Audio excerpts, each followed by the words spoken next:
Welcome to the Scene Snobs podcast. Welcome, everybody to the Scene Snobs podcast. It's Friday night. I hope you feel all right because it's 8 o'clock and we're ready to roll. That's right. I am your host, Mick Manhattan, joined as always by my co-host on this magic carpet ride, or essentially co-pilot, the man, the myth, the legend, producer Paul. How you doing, sir? I'm doing good. It's a little hot. It is. I'm hydrated, but it's hot. I got to tell you, my heat in the upstairs of my house was out since June 6th, and it's been a nightmare. We had like a little, we were all sleeping in like one room at one point with a little air conditioner like in the window, just to, at night try and sleep and such, so like air mattresses and such. But finally it was fixed and I got a good night's sleep and it felt good. It felt good. So what's the perfect temp now that we're talking about AC in the house? Like what's the Mick Manhattan? What's that number? All 6'8" of me, yeah, probably say 42 degrees. But no, no, I like it at like 69. I'm always good with 69. Okay. 69 is where I'd love to lay my head, Yeah. A good 69 can turn your world upside down. It can really make you feel like you're just walking on clouds, but on your head. Well, it depends on which side you're on at the moment. But are you on the pillow side? Are you on the foot? Who knows? I mean, anyway, a good 69. But my wife, who isn't 6'8", and I mean, for the listeners out there, John Goodman-ish, circa 1991, which nothing to argue about. That man's a genius, and I love that. So I would say personally, she likes it at like a 72. I live there. So that's basically where I'm at. Other than that, no. But we were living at like an 88. Oof. No, I don't do 88 unless it's driving DeLoreans, baby, and I did not like it. Let's just say. Yes. But how about you, man? How you doing out there in the heat? I'm doing good, man. No, my room is 64. Period. If it's too cold, we got blankets. That's fine. You can figure it out. And even 64 sometimes is too hot, man. Honestly, when I used to be by myself, I'd just open the windows all winter long. And man, if it was 36 degrees in my room, perfect. No problem. Best sleep in my life. Colder the better. I never minded the cold. Yeah, because like I said, I have insulation all around. So I never minded as the colder it got. Even when I was homeless, I lived in Florida. I was like, I wish it was colder in Florida. I was like, I wish I was actually homeless. Like, I wish I was living in the cold right now. Oh my God. Are you in Phasmophobia? Nope. I tapped a button. I'm so sorry. For anybody who's not watching, you just ended up with a ghost. Peekaboo. How crazy would it be if like you're just doing a podcast one day and like we don't have any background? I don't have a background, and a ghost just walks behind, and like you get the first video proof of a ghost ever. And don't give me your shit about orbs. Don't give me your shit about we've seen this ever. If those were proven, we would already have the first proven ghost picture ever. We don't. So I want it, and I want it on the podcast. Get in on this, ghosts. Let's go. I'll bring you in on it. Oh my God. That would be awesome. You have enough serial killers behind you. I think we're going to have to save you. I should be in that picture then. Well, serial's three or more, right? There's a 4. Yeah, probably. Oh, then yeah, I should be behind me then too. You'll be good. You're going to be good. But guys, we're here. We're going to do our reviews. We have a great top 5 for you. We have a great guest joining us tonight with Sir Sturdy himself. He's a scene snob, but he can only be here every so often, and we're glad to have him. So let's kick it off. First review up today is K-Pop Demon Hunters, new on Netflix. Paul did not give me a rating, so I don't know what it is. Paul, did you watch this one perchance? It's okay if not. I did not get a chance to see it. I wanted to, I will watch it, but I did not. All right. Well, I shall take the helm of this one since I did see it. And I want to say to you, Paul, I think you should watch this movie. You never have, but I think you should watch this. So it's funny. This gentleman I follow on TikTok, Jamal, he's another creator who discusses film, but discusses a lot of different things. And he brought up a good point about Deadpool versus Wolverine, specifically that scene where the Deadpool core is there and they're doing all the killing, and how it's sort of soulless. Like there's no life to it. I've always agreed with that. I don't agree that it's a terrible scene and that, it should never exist. It doesn't have merit, but it does fit within that movie, which is soulless. And it's just one of those things that, like, it was a lot of fun to watch, but it doesn't really have something to it that really sparks you. You're just going to enjoy seeing the nostalgic things that you wanted to see and some of the things that you never got to see on the big screen. So that's why I do like it. I like that movie. It's got a good review from me. I will watch it. It's good popcorn fodder for superhero movies. But one of that scene right there, one of the, listening to his sort of take on it was like, these scenes where you're seeing one track and it's usually a fight scene, sometimes it can be a dance scene or different things. You get that track that kind of plays out where they're fighting back. Old Boy, the original Old Boy, is a really good idea of that. Like, that whole fighting, it tells a tale. It's choreographed in such a way that you're learning something about these characters. But there's also this in-depth fight and turmoil that's going on between, of this conflict that's going on between these characters and such, these antagonists versus the protagonists fighting back. And they're usually outnumbered in these scenes. The reason I bring that up is because K-pop Demon Hunters has a scene like that. And I think they nailed it perfectly. What bringing to life and what meaning in a situation, in a scene like that is. They did it in across the Spider-Verse when the Spider-Man are chasing him, just sort of that track scene you follow, and it's very from left to right, just a really good tracking. Now, K-pop Demon Hunters did it really well. Does it on top of a train. The animation was amazing. I thought they did a great job. I love this new, like, beautiful sort of CGI animation that they're doing that's sort of almost two-tone. It's shadowed differently. You see it in Into the Spider-Verse movies. You see it in a lot of the newer movies that are coming out that are animated. But K-pop Demon Hunters has it as well. This story is about 3 pop stars from Korea who are actually tasked with being demon hunters and keeping the world safe. The singing is all a part of it. They've actually, over time, a new trio of singers would come out, and they would be different types of singers throughout time and different types of music, usually pop to get the mass. This was the situation where now it's K-pop, it's being played up. When they sing, they sort of put this protective coat around the earth, and it stops demons from being able to take souls. Well, new demon who's in charge goes and he devises a plan. And we do find out through this that one of the new demon hunters is half demon herself through her father. And she has hidden. So now she has to come to terms with who she is, finding this out about herself, keeping it hidden, connecting with another demon through this. Who can she trust? Who can she not trust? It brings a lot of turmoil and strife. But the ultimate resolution we get from this is that you can't really fight evil and hatred with evil and with hatred. You've got to add love. Love is one of those main things, but it's not one of those things where they all hug and everything's good. There is some great fighting in this. There's some wonderful animation that just moves quickly, but it doesn't hurt your eyes. It's one of those things that has beautiful, like, whimsical sort of vibes to it, and colors that are very vibrant throughout the movie. It is just well done, and the music is fantastic. They touch down on all different sort of genres of music, and they handle it perfectly. I swear that in this movie, for me, was a 3.5 out of 5. That is a big deal. I'm not a huge animated movie guy.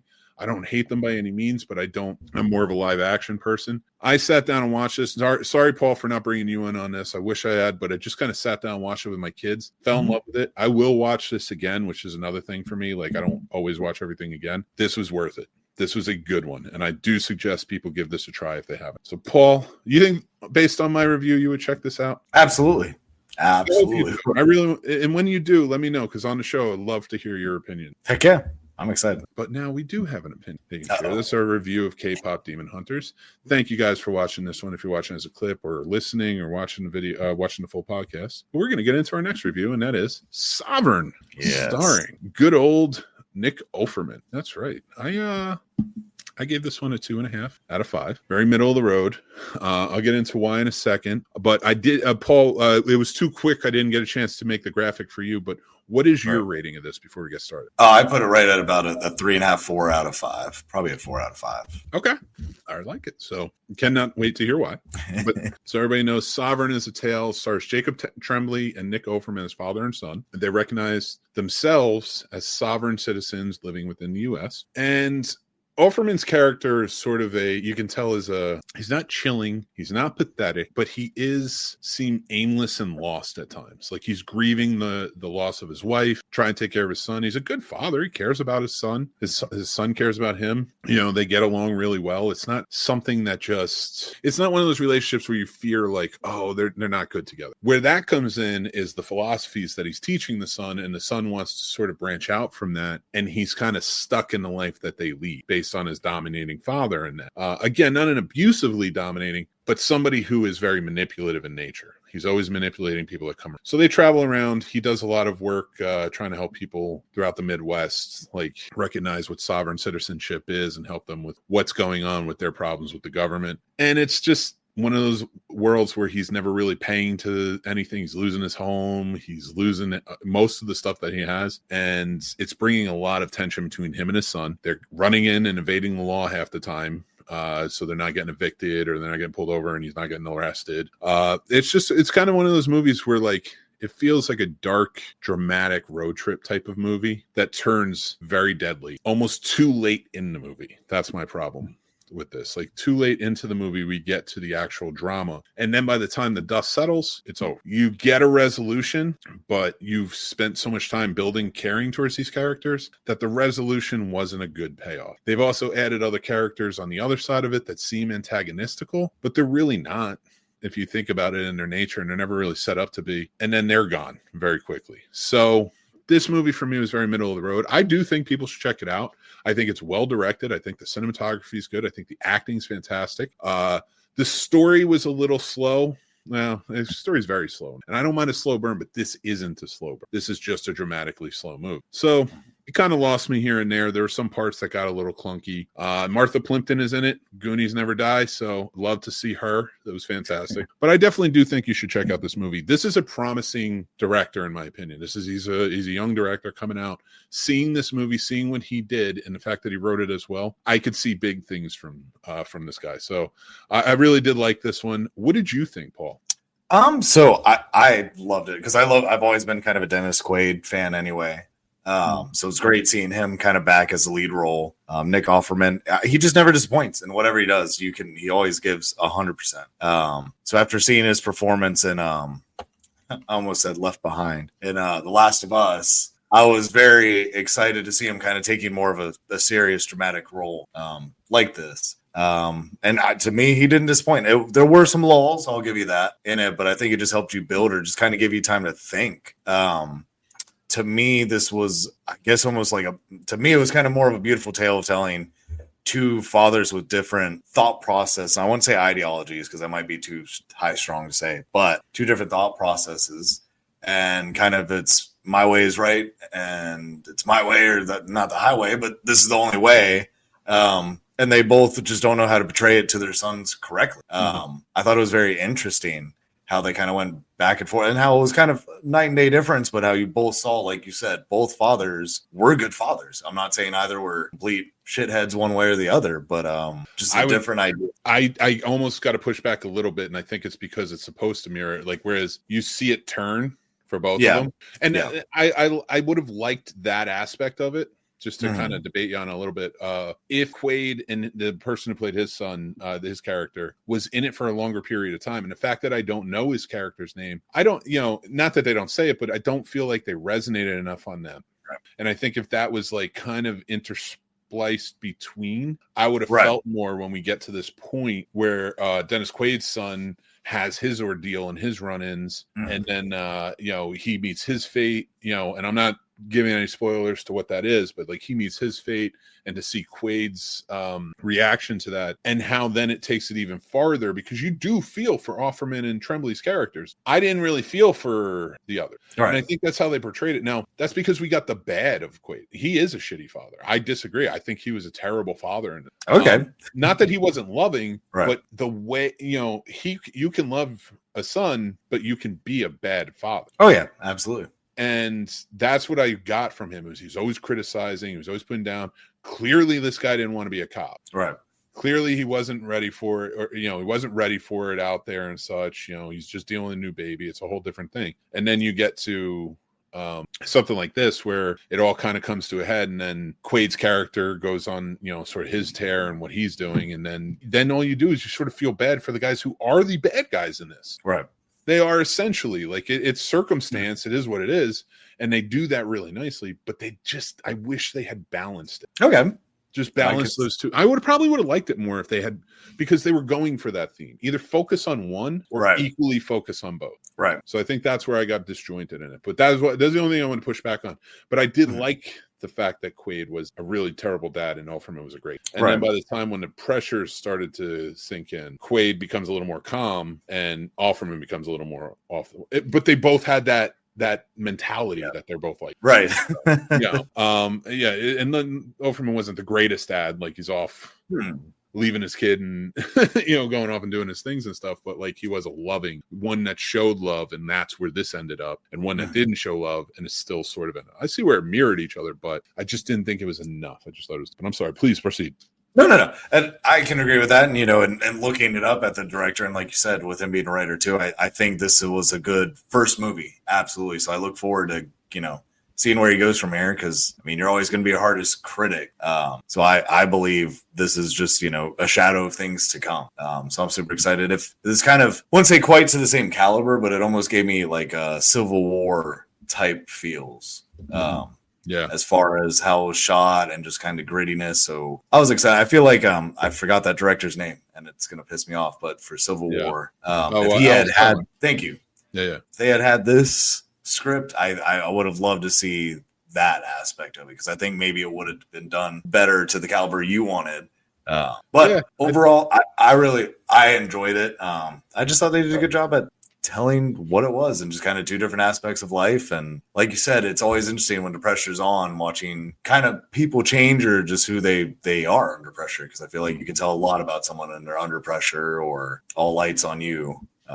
So I did enjoy it. Rewatchability, this isn't, it's not like family and friends are coming over and I'm like, we're gonna watch Sovereign together, you guys. Let's be in a good mood. This is one to kind of watch and kind of digest and take what you can from it.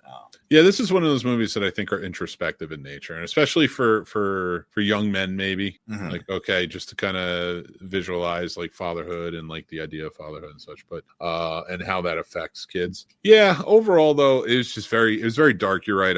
Probably not one I'm ever going to watch again, but not because I didn't like, but because it is one of those ones that's sort of it's not a happy tone movie. No, like I'm never going to watch Long Legs as just sitting there comfortably. And the reason I bring that movie up is because the slower pacing is sort of the vibe that you get from this. And again, it's not a burn. You're not slow burning. You're just, it's kind of one foot in front of the other, which is good for a movie sometimes. I love that. And in this case, it was a good movie to have that sort of narrative, but it just didn't land fully. But great acting though. Great director. Like I said, I would like to see what else this director comes up for sure. But let's get started on our last review of the night. Superman. Should we all chant? Superman. This one I do have your... I gave it a 4 out of 5. You gave it a 3.5 out of 5. Those are pretty stellar reviews, in my opinion. Now, Superman is James Gunn's newest film for his new DC universe. And it stars David Cornsweet as Superman Clark Kent. Of course, Rachel Brosnahan takes over the role of Lois Lane.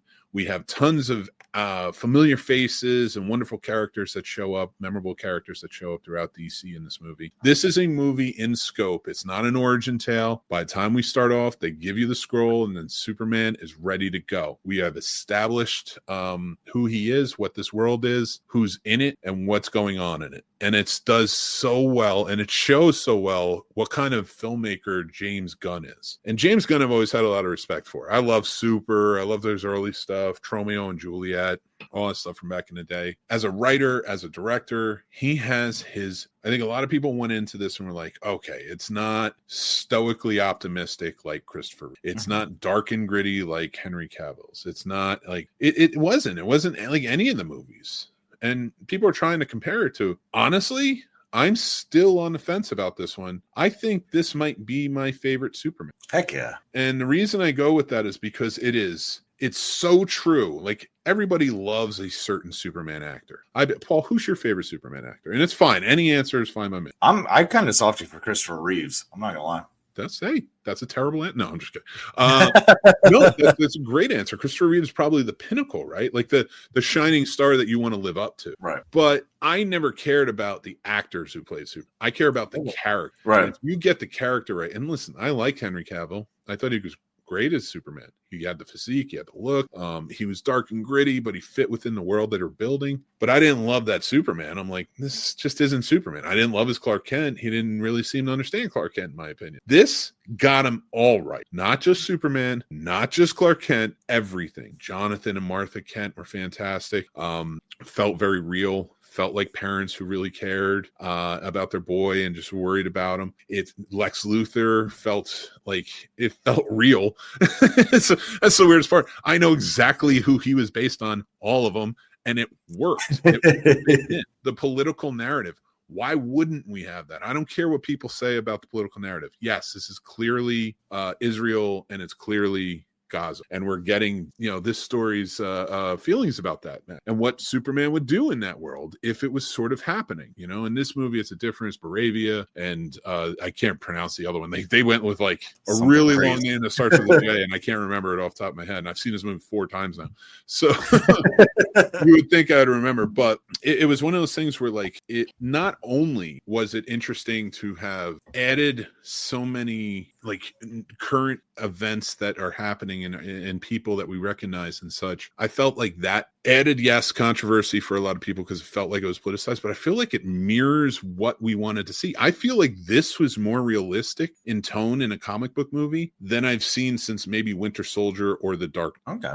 And I don't understand why people are so up in arms about the controversy of the politicizing of it when you watch The Winter Soldier or The Dark Knight. Right. Both do the exact same. This one is just spelling it out for you, but telling it in a way that fits within the realm of like comic books. This is right out like this movie, the absurdity, how big on scale it gets. It has a black hole in it. And that's where I'm going to kick off and say this. We're going to talk some spoilers tonight, so I'll throw the ticker up. But this scope, like, and the things they do in it, they introduce characters like, and again, turn it off, come back later for the director's thing, but Metamorpho. I never thought I'd see Metamorpho on the screen. I saw people like going parademons in the last one. I'm like, no, Metamorpho was cool. That was awesome. You get Guy Gardner, Green Lantern. You get Mr. Terrific. You get Hawkgirl. And people are arguing. But this is the same people who argue that like when there's cameos from other heroes in movies, they're not in it long enough. Well, then they naturally weave these characters in to help Superman and work, and you kind of get an idea and scope of this world we're building now. So that way when Batman's in it and Wonder Woman's in it and everybody else is in it, you're like, yeah, it's believable. I'm in it. I loved it. You get a kaiju fight in it. You get Lex Luthor being Lex Luthor and have this grand scheme. I thought they did great with Ultraman. There's a nice twist there for comic book fans that I think when he comes back, we're going to be really happy. Personally, I think he's Bizarro, but he could go to a different universe and become the Ultraman. We don't know. And then we can get the Dark Justice League. Oh, not Dark Justice League, but I can't remember their names, but if we can get them, it would be amazing. It was like a evil variation of the Justice League from another universe, so like he could set that up, or he could set up Bizarro or whatever. But like you got a lot of characters that just really fit. Jimmy Olsen is like a player with the ladies, which was hilarious because it's Jimmy Olsen. And it worked. He was pulling it off perfectly. Eve Tessmacher, they gave her a better role than they have in the originals. Everyone had a point, and that's very hard to do in such an ensemble piece movie as such like this, especially with a lot going on. Everyone was there for a reason. It all worked. That's great storytelling. This is a great narrative. And I'm so happy with this movie. We are back to an optimistic, non-cynical Superman that doesn't shy away from things that are happening in the world, and nor should it, because he's Superman. So I loved it. Paul, I talked my butt off about it, and I could keep going, but what did you think?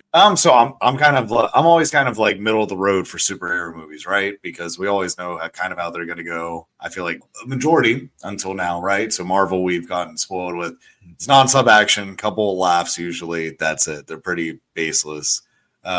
Usually, I'm not saying all of them. Don't all of you get offended. I love this. This gave me hope with DC again. This made me want to feel happy about DC again, because DC tends to bleed more of the darker side of any other superheroes. I get the comics are a little more about the characters and where they came from, and it usually is darker and things of that nature. But I thought they did a great job with this. Any of the controversy stuff, I mean, you guys get over it. I mean, it's real.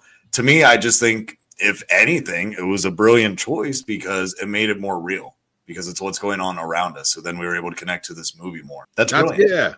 Yeah. That's showmanship. That's what you should do. That's what all movies, for the most part, should do, is tie it into at least a realm of reality to us, but enough to make it fantastical where we enjoy it. And then we can think of what would happen if Superman was here right now. Right. So with all that being said, I did love it. Like, that 3.5, I think was, it probably should have gotten more. I'm just not, if it's higher than that, it's Deadpool, but that's just because I curse a lot. I like dirty jokes, and that's just my style. But as far as superhero movies go, that's probably the highest I've rated just a superhero movie. And I've never really super cared about Superman, but now I'm excited for another James Gunn Superman movie. I thought it was great. I think everyone should see it, the whole family. That dog had me almost on the floor pissing myself.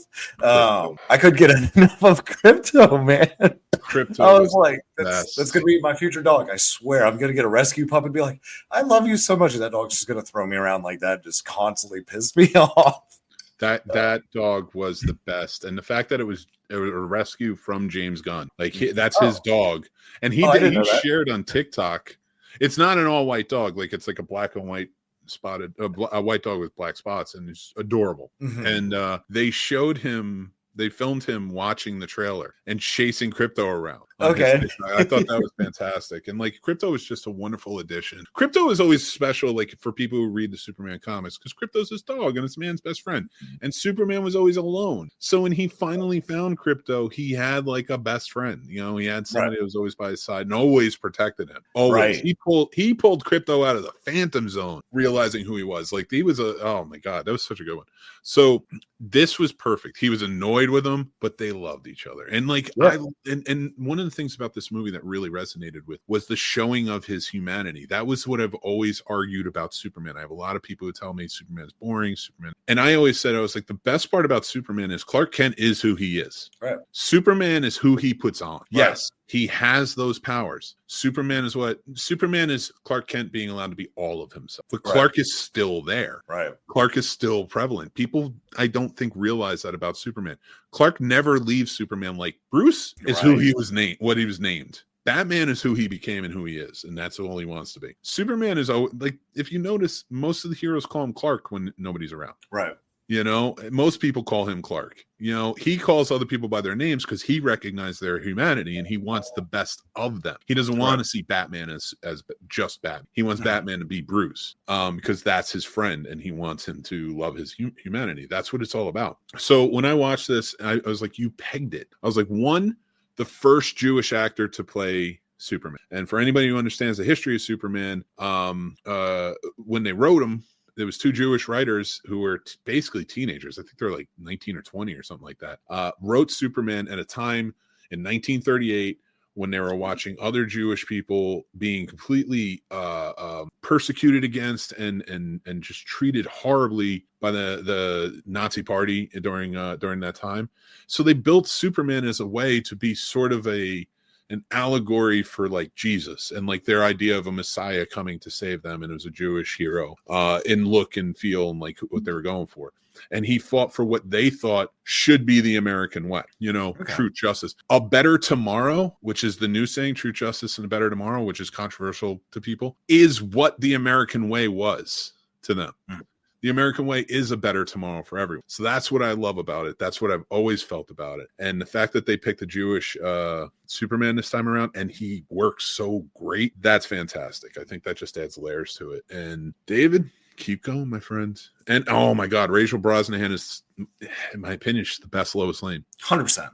And when they picked her, I was like, I wonder if they're going to do it in the past, kind of like what they're doing with Fantastic Four, because she was Maisel in Marvelous Miss Maisel. And I was like, she's a spitfire. And I always said when I watched that show, I was like, with the look and with the way she talks, she would make a great Lois Lane from back in the day. And then they announced her, and I'm like, I wonder if they're going to do that. But she was such a great contemporary Lois Lane. She's the best. And I love Margot, but I love Terry Hatcher. Erica Durance was great. I can't think of her name on Superman and Lois, but she was fantastic too. But Lois has always been the backbone. Lois is the one that really keeps him on the straight and narrow. Like his parents were growing up, and then she's that for him, and she really brings out the humanity in him. in many ways. And I just love that she does that. And in this, we got to see her and her perspective of seeing his human and like how that message comes out about the parents. And it was real. The parents wanted him to take over, but it was the Kents who taught him it's so much more. And I think they just handled it well. So go see this on the big screen. It's worth it. I loved it. You're sticking with 3.5. I'm sticking with 4. Thank you guys for watching this review. Make sure I also do written reviews. You can go check those out as well over on Substack or Letterboxd. I put a few more things in there whenever I do them, but thank you guys for watching this one. We're going to bring Sturdy in just a second, but it is time for our top 5 countdown of new directors. Let's get into it, shall we? You ready, Freddie? Yeah, I'm always ready. Let's bring Sturdy Birdle in. Remote. And then he's gonna I think he was he's trying to turn off his TV, and that's why I brought him in. No, I was trying to turn my sound back on. What's up, Shane? Yes. Well, guys, we're gonna do our top 5 new directors. Sturdy, did you set up a list or no? I didn't even know we were doing this part of it. That's right. You can just hang out with us. But I'm gonna listen. Let's start with number 5 before we get to our brackets. Kind of motor through. What do you got for me, Paul? I do have a quick. What was the criteria? Like on new? How new? I put 15 years. I was like, in the last 15 years, they sort of. I mean, you guys can have your own parameters. I always leave it open, but that's my parameters. So, okay. Who is your? I'll try to come up with something. I don't think you should. I think it's a terrible idea that you do that. Well, that's too bad. I'm gonna do it anyway. You guys are a mess. Paul, what's your number 5? What is my number 5? I'm trying to find my list right now. Can you do your number 5 right now? Yes, I can. Absolutely. My number 5 is Jordan Peele. Come out. It's got 3 very strong films in the horror world. I hope he continues on in that. I think he's a fantastic director. Look, feel, story, vibe. Technically, he nails it. He understands comedy, understands horror, timing, everything. He's a great director. We're going to see great things from. So how about you, Paul? What's your number 5? So my number 5, I kind of cheated because that's what put this director on the map for me. So don't judge me too much. It's the last 15-ish years. And that's Wes Anderson with Fantastic Mr. Fox. In fairness, Bottle Rocket came out in 1996. No, you're good. I here's why I would argue for Wes Anderson the way you put it. If you look at Grand Budapest, I think that was a turning for him. He became sort of a new type of director after that, and it became more of a diorama sort of set. We stopped getting the broader scope of out in the real world mixed with the dioramas. So I think I would make that. I'd say that works, especially knowing how you feel about like his newer movie. I think that worked. All right, I'll go first in this one. Number 4 is Celine Song. She just did Materialists. I didn't love Material. She's a good director. I like the direction of it.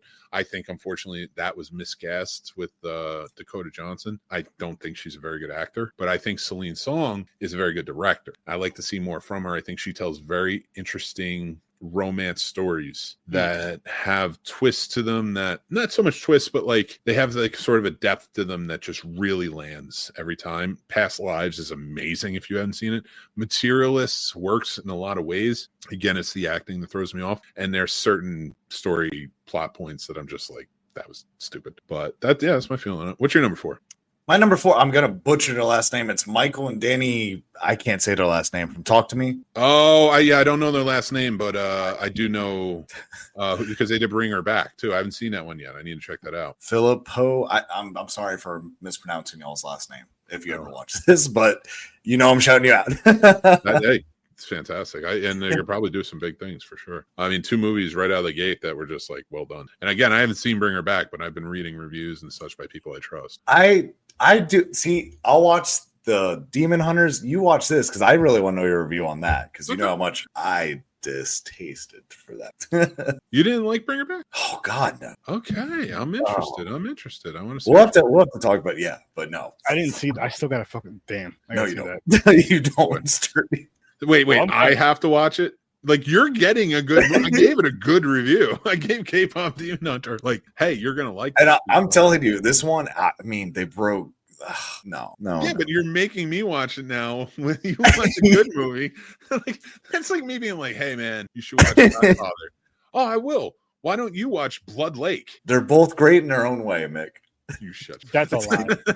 All right, let's do number 3. What you got for? Oh, and I do 3. I go. I have Bong Joon-ho. I love Parasite. Oh my God, Mickey 17 made me I thought it was fantastic. So creative, so different. He's amazing director. Oh, Snowpiercer too. Heck yeah, I did like Snowpiercer a lot. Yeah. Ryan Coogler for me. I mean, Black Panther. Come on, you can't. Creed, forget about it. Coogler is. Where did we land on Sinners for you? Where did you like Sinners? I liked it. Yeah, I liked it. Yeah. I think you said there was just not enough KKK members in it. Yeah, that part. That's what it was. Okay, nice. I'm gonna go cry now. Anyone who hasn't seen that movie, I hope that made you go, I need to see this movie. Imagine that. That'd be wild. I like Coogler. That was a good pick. All right, number 2. Mine is Ryan Coogler. That's awesome. I love Ryan Coogler. I think he's one of the best new directors out right now, and he's only done like 4 films. 1, 2, 3, 4, 5. So, I mean, that's so young. And then you have Sinners, and it's just like, just decide to make a horror movie and you make one of the best of all time. Yeah. Yeah. Yeah. He made a drama, made one of the best, most memorable of all time, an independent drama. Made a superhero movie. It's probably the most memorable of all the Marvel. Yeah. If 100%. not Infinity War, just because of scope and Endgame. But Black Panther's right up there. Right. Yeah. And then your star dies, and you make a movie that's still good. Right. You replace him and it's still really good. Oh man, this guy's good. Like that's a testament to how good of a filmmaker that guy is. Ari Aster is my number 2. Of course, Hereditary. Fucking, I loved Hereditary. I respect it. I don't love it. You didn't love Hereditary? I don't love Hereditary. I don't love it. I love that movie, man. I'm not watching tonight to fall asleep to. That's such a great movie. Yeah, I mean, actually, yes, it is easy to fall asleep to. Nah, it's not even like that. It's just a comfort Super movie. boring. I fell asleep. What did I fall asleep to last night? Fell asleep to The Grudge.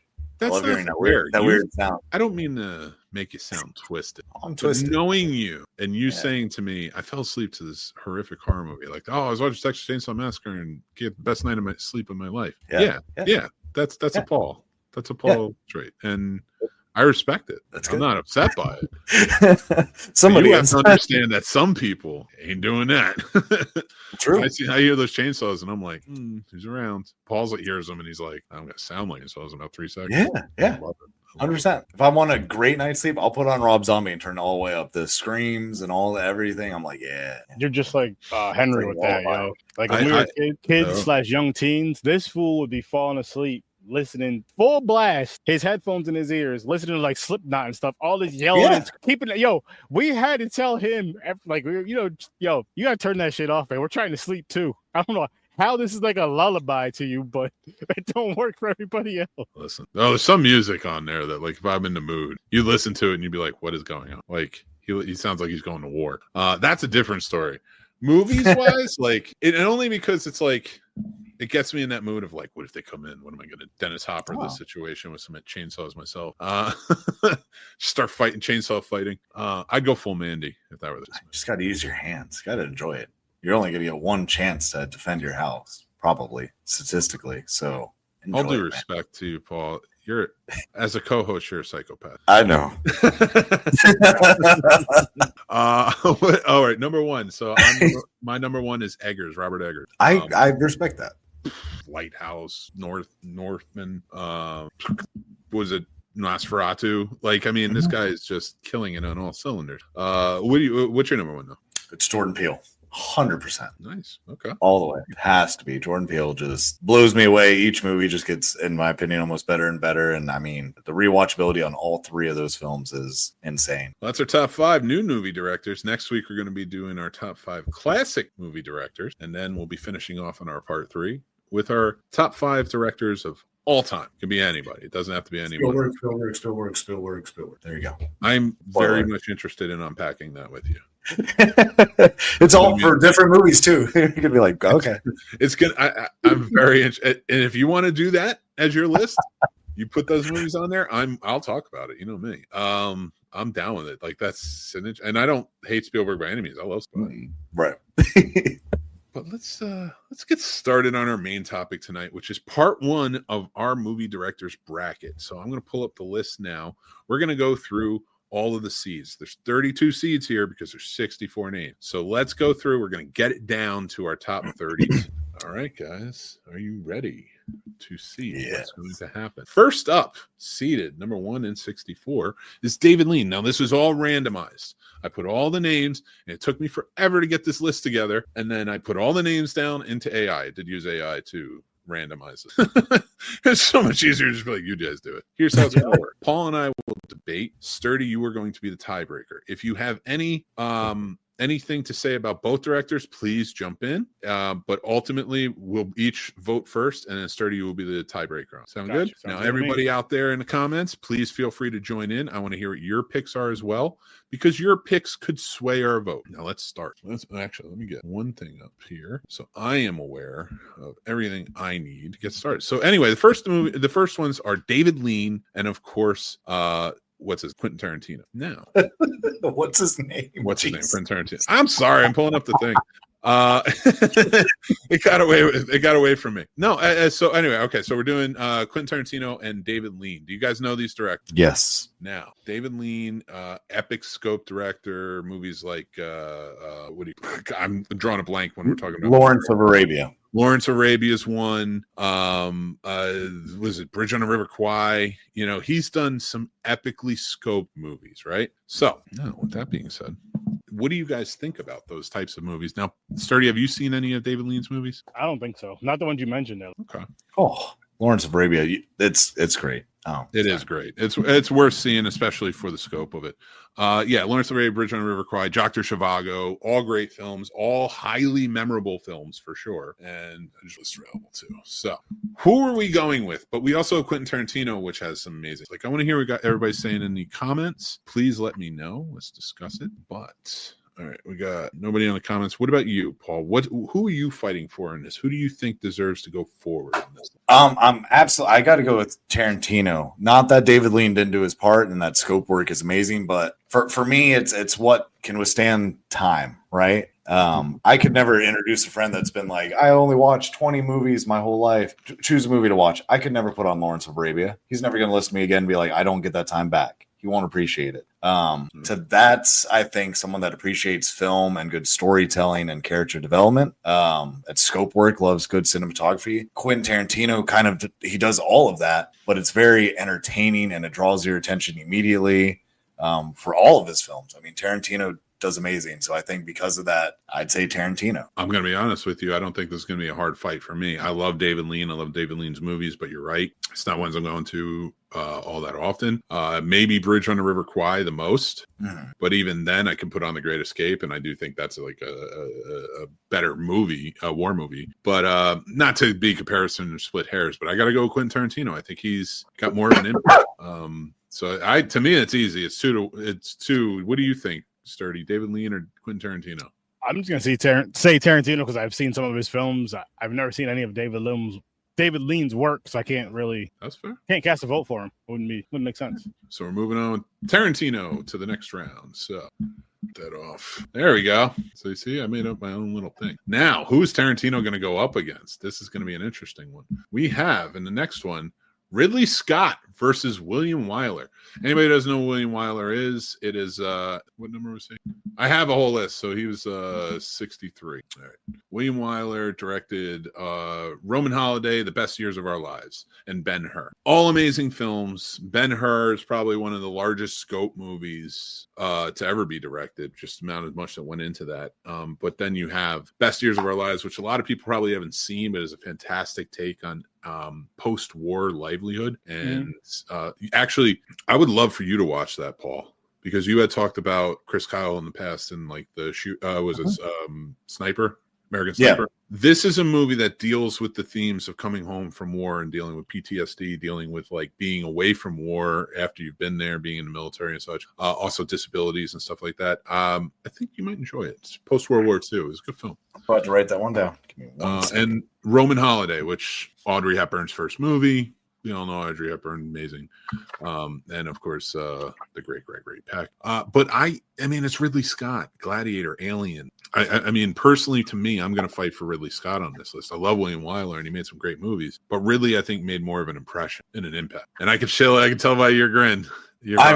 Hannibal, Blade Runner. You already know where I'm at. So, I mean, on top of Alien. Hannibal? Wait, you went with Hannibal? Hannibal and Blade Runner for Alien. Well, you already said Alien. I was trying to go That's a why I little always different. get mad at you. That's why I always I love Blade Runner. Blade Runner, fucking A.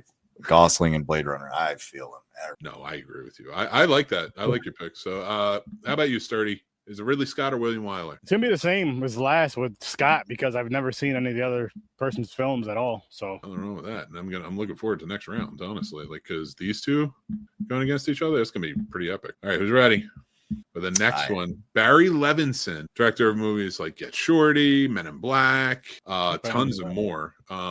And F.W. Murnau, who directed the original Nosferatu. He directed the Sunrise, A Song of Two Humans, and Faust. Faust was a great. They're all silent films. He was a filmmaker. I was way ahead of his time. I'm going to tell you right now, Barry Levinson wins. Barry Levinson makes more popcorn movies. I think he's a better director in terms of scope and just the idea that we're way ahead of where Murnau was. But I do respect Murnau and what he put forth. Now, I can't wait to hear what Paul has. Well, I'm going to go with Barry because of Toys and Bandits.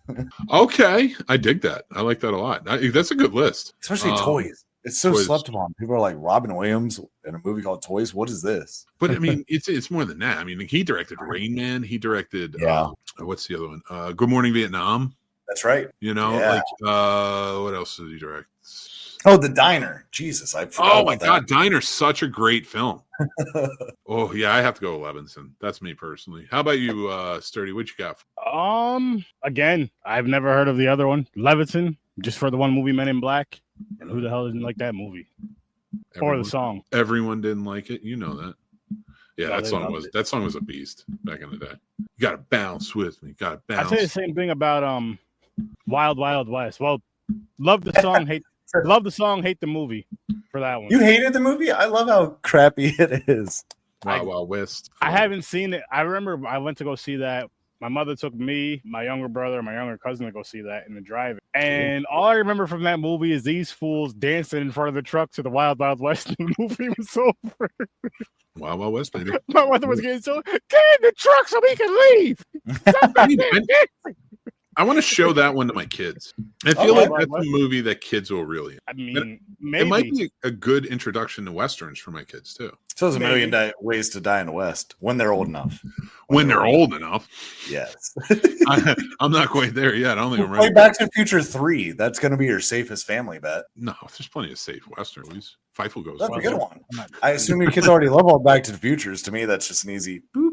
I don't think I didn't. Tommy saw it on the big screen. Did you like it? Yeah, no, they like it. They both seen it. I think they're still young and trying to figure it out, but they like it. Like it's fun. There's a great car in it. They go back in time. Marty seems cool to them. You know, Doc is eccentric. So like it has all those elements. I'm anxious to see if they like it. I got you. You know, when they get older and they understand it. So I'll see, because that's my favorite movie. So, but I recognize that's my favorite movie. A lot of it's nostalgia, and they'll never understand that. You know, right?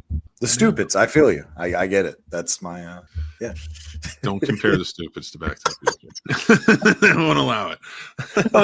I was hoping you just let it slide. I'd be like, I'm not going to let that slide. If you had compared it to anything else, I might have, but not Back to the Future. There's no nostalgia with Stanley Stupid. Yes, there is. All right, we got on the next up. We have Sidney Pollack versus Alfred Hitchcock. It's Hitchcock, right? There's not. This is a joke. I'm sorry, but I want to give credit to Sidney Pollack, who is a fantastic director with an amazing filmography. And if you guys haven't seen his movies, like Tootsie, Out of Africa is a well-directed film and a very big scope film. A lot of people may not like it. It's a very big romantic drama with Meryl Streep and Robert Redford. So if you're into those actors and who that is, it's a good movie. Go check it out. But I can understand if some people aren't in it. Now, the good thing about Sidney Pollack was he did such character-driven movies that were fantastic. Tootsie was amazing. 3 Days of the Condor, great little spy film. Go check these movies out. Sidney Pollack, especially in the 70s, 80s, really was destroying. And he was doing it in a way where like all these huge directors like Spielberg and Scorsese were getting all these accolades for Lucas, stuff like that. Pollack comes up and he just makes really good character-driven pieces with good narratives and fun plots. And I just think that he deserves a lot more credit than he gets. But it's Alfred Hitchcock. It's hard to argue that Alfred Hitchcock's not going to get this. I think my fans of this show would castrate, provided that we find out that what do you call it? That I don't pick Alfred Hitchcock. I know. I value your opinion. I would respectfully disagree with you, and then very disrespectfully talk shit later on. But that's okay. But I agree with you this one. Yeah, I know.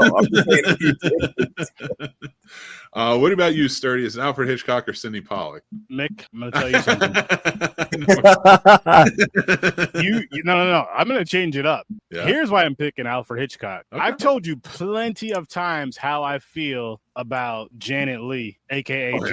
Jamie Lee Curtis's mother. No disrespect, but in Psycho, that's all I'm going to say. Wow. Yes. Yeah. I respect that. Hell You want to watch Janet Leigh? As a matter of fact, she's like my biggest crush in horror of all time from that movie. That's wild. I love the look. I love the. I just Sturdy. don't take it away from me, Mick. No, I'm Let me not. have- I'm not. If I'm anything, I'm going to enhance it for you. Oh, Wow. okay. I know it's a music, No, but it has Dick not Van gonna Dyke, so that's okay. No, just hear me out. Hear me out. Trust me. Janet Leigh in Bye Bye Birdie. If you are attracted to her in Psycho, you need to watch Bye Bye. I'll watch Alone. it on mute. It's not a full like everybody sings all the time musical. It's about a rock star that's going into the army, and he goes to this small town to do like a PR thing with one of the girls in town, and it creates turmoil in the town. So like there's rock music in it for the 60s and stuff like that, and it plays up the Elvis idea and stuff things. So it's an interesting movie. It's Anne Margaret's first movie, arguably one of the most beautiful women in film ever. Janet Leigh is in it and plays an amazing role, arguably another one of the most beautiful women ever. Dick Van Dyke is in it, and he is absolutely fantastic, and they give speed to a turtle. So if that sells it on you, they give speed to a turtle and it works. The only thing that's gonna sell on me is Janet Leigh. And when you get to the scene where everybody thinks she's a stripper, you're going to be even happier. It's a wild, weird scene, but you'll love it. She's very, very sexualized and really just shines. So next up on our list, Orson Welles versus Martin McDonagh. Now, Orson Welles, of course, we know Touch of Evil. Brilliant film noir, if anybody hasn't seen it. And he's great in it. He stars in it. Citizen Kane. The things it did for the technical side of filmmaking are brilliant. Still talked about even as a narrative. It's just tons of movie. Othello, things like that. So just tackled so much, and he's an amazing director. But Martin McDonagh, In Bruges, 3 Billboards Outside Ebbing, Missouri, and Banshee of Inisherin. He's a new filmmaker that, like, you know, he's been out for about 20 years now, but so he doesn't fit the frame of like our top 5 tonight, but amazing, does great work. In Bruges is brilliant. These other movies are fantastic. I'm going to go Orson Welles because the guy changed the game in a lot of ways, and Martin McDonagh still has a long career with great movies that are going to keep coming out, but I don't think if he faces Orson Welles, he makes it through. What about you guys? And you can pick however you want, like even if you just like other movies. I agree with Orson Welles because I love Citizen Kane and The Trial. So, oh my God, The Trial. God, that's such a good one. It's such like a low key movie from him too. because I didn't like In Burgess as much and some of the other ones Martin did. Oh, that's okay. You just didn't understand it. I probably didn't, honestly. Because Colin Farrell's thick accent that I say that joke. That's gonna be interesting. Like, I hate when people do that when you say I didn't like something, they're like, you didn't understand it. Okay, yeah, I just didn't get it. You got it. And the last time I'm mad because the last one I heard that about was Superman, and I'm like, you're right. That's I cute. have boxes upstairs that prove you wrong, but whatever. Let's talk about that. That's how everyone made me feel with Tenet, because I didn't get Tenet. I didn't like that movie. That movie sucked me. I didn't get it. People were like, wait a minute. That movie sucked you and you didn't like it? Yeah, I watched that once in theater and was like, never mind. I take it back. I get it. Yeah, it was a 2 out of 5. It was a 2 out of 5 sucking. It did not enough suckage, I guess. That can be a problem. It can be, especially when you're 69ing, which is apparently my favorite thing. All mouth, no sucking. I'm kind of stalling on this one. It's going to hurt a little bit. George Romero, one of my favorite directors of all time. The man talked me into going to film school. I recognize the Coen brothers, and I recognize Joe Coen is probably a better filmer. Not probably, I know he is. But I don't think I can go against George Romero. I might need you guys. Now, keep in mind, Joe Coen, director of Fargo, The Big Lebowski, the millions of movies he's done, not millions, but like so many amazing movies he's done that were just brilliant. George Romero, Night of the Living Dead, Dawn of the Dead, Land of the Dead. No, Monkey. Was it Monkey Shines? The Crazies. Oh God, he's just done so. I can't pick. I might lose my mind on this. No Country for Old Men. Oh my God. I can't go against Romero. I can't go against him. I'm gonna need you guys to. Okay, no problem. Even though I love horror, I know this is going to sound very confusing. I got to go with Joel because of No Country for Old Men and Burn After Reading. Oh, those two movies I love, especially No Country for Old Men. What a fucking great movie. It was such a great movie. And that is honestly like that's their version of a horror movie. He is Michael Myers with an air canister. He's fantastic through it. Call it. Sturdy, you pick, and whoever you pick goes forward. I'm picking Romero. I'm a horror guy. I got to go with what I'm more like. I got to go with what I'm more likely to watch. I'm gonna get killed by a lot of people on this, but like I can't. I mean, listen, it's my list. I don't give a fuck. You can get as mad at me as you want. People, if you get upset about his list, just see the names on here. Do your own. Take the time to do your own. That's it. That's fair. But that's the make or break of brackets and random seating. Yeah. Guillermo del Toro. This is going to be a tough one. Is it? Well, it's Frank Capra, of course. It's a Wonderful Life. Mr. Smith Goes to Washington. I love that movie. It Happened One Night. Mr. Deeds Goes to Town. So many more. I love Frank Capra Jr.'s work. And I think people forget, like they look at it and they're like, oh, these are these last Boy Scout type of movies, like we're like, not last but these Boy Scout type of movies where like it's this hero comes in, it's might or right. But if you watch those movies, like suicide is a main theme in a lot of his movies, which for the 30s and 40s, that's huge. Shop Around the Corner, great film, stuff like that. So like Capra is tough for me, but I mean, he's up against Guillermo del Toro, The Shape of Water, The Orphanage, so many wonderful films. I don't know. Who do you go with, Paul? I think Del Toro. Pan's Labyrinth blew my mind as a kid. I still love that. It's a beautiful fairy tale, and I also love The Orphanage too. Some of it goes to being nostalgic too, because I remember those are first foreign films my dad took me to go see. But those movies were great, especially Pan's Labyrinth. I absolutely love that. Shape of Water was great. Hellboys were good. I loved his versions of Hellboy. I could see your dad liking Del Toro a lot. He seems like he would. Yeah, he did, surprisingly. And I'm going to be honest. I think your father's more of a horror fan than he lets on. 100%. Like, I know he loves the horror, but like even when I was talking to him, like I saw him like smiling and a lot of stuff there, and I'm like, that's a horror fan right in his heart. Mm-hmm. Touched. No, but it was a beautiful thing to see. Yeah. It was nice because like when I met him this year, like it was just really nice to see. Like he was like smiling. He's like, this is, and like hearing his stories too, like The Exorcist and stuff like that. So yeah, it was very cool to see. But you know what? You say Del Toro. I think I know what Sturdy says. Who's Frank Capra? Even though I have my issue,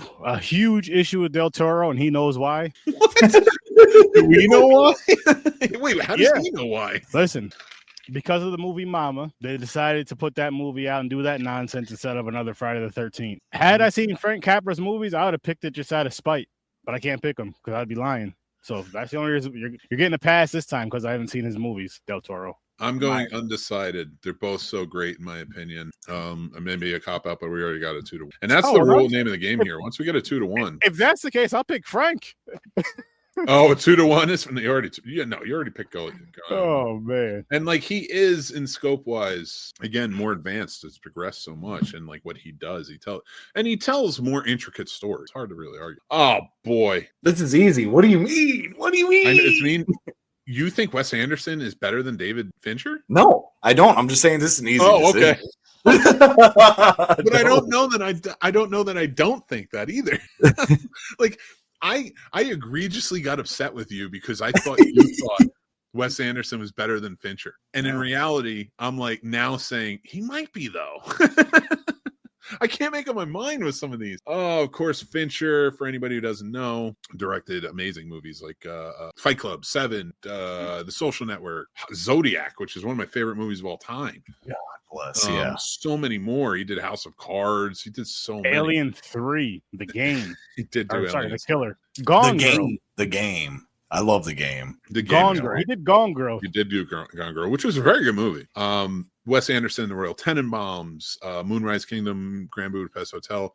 I love Rushmore. I love all of his movies, really. Even like Fantastic Mr. Fox, which it was more of a recent watch. And as some others, like just like Darjeeling Limited was great. He does great short films. So I do. I don't know who to put. All right, I'm gonna do this on sheer feeling. If I have two directors I have to choose from out of these two to watch at this moment, I would probably go Fincher first. So if I go on pure feeling, I'm going with Fincher. What say you, Paul? Oh, Fincher all the way. Yes, sir. All right. What say you, Sturdy? I'm with you both on that one. All right, Fincher goes ahead, and of course, Trent Reznor's music being used often gives it a really good vibe.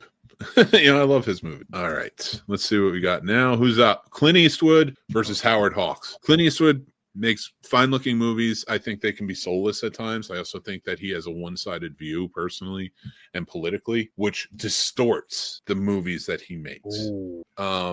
Not like the themes of his movies are very outdated.